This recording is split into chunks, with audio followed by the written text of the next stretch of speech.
Welcome to Reporter's Notebook, where we talk to the Washington Examiner's top journalists about the stories breaking on their beats.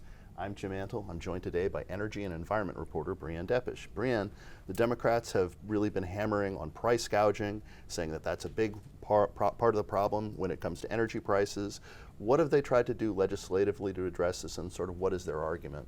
At this point, Jim, it's more what have they not tried to do.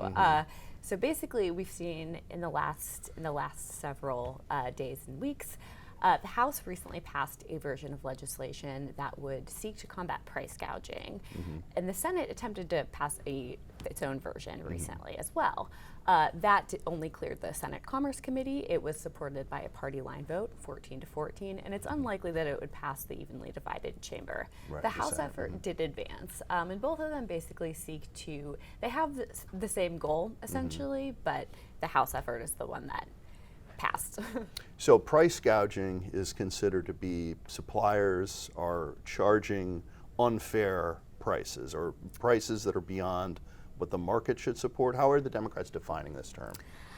Loosely, but essentially, yes, I would say that's in broad strokes what they're trying to get to the heart of. And both the House and the Senate legislation would enable the FTC basically to investigate and go after allegations of price gouging, whether it be by energy companies, things of that nature. And it would also seek to create greater transparency through the release of new data from the Energy Information Administration, things like that, so they can try to ensure that consumers are getting fair prices at the pump.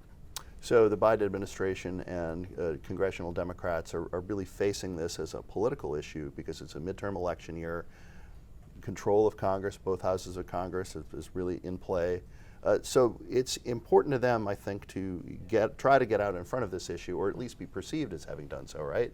Yes, they definitely want to have their talking points, to go on the campaign trail and be able to say they're trying to combat this pain at the pump. But whether or not consumers are going to see that in their pocketbooks is unclear, especially ahead of the summer driving season.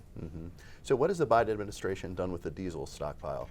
So the Biden administration has actually drafted plans to essentially do an emergency release of diesel fuel, and similar to what they did with the strategic national stockpile release earlier this year.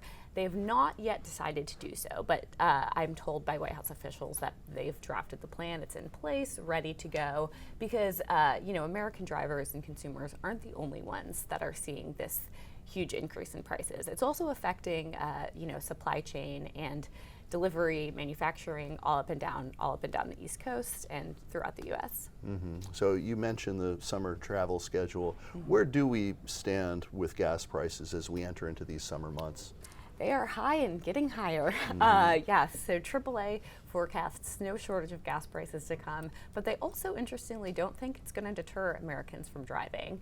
We're seeing this is the first year, to the biggest extent since 2020, Americans are eager to hit the road. They see this, we're kind of coming out of COVID for the most part. And so a lot of Americans are expected to return to their summer travel plans. So cooped up Americans are essentially going to try to defy the high gas prices. Exactly, they're driving anyways.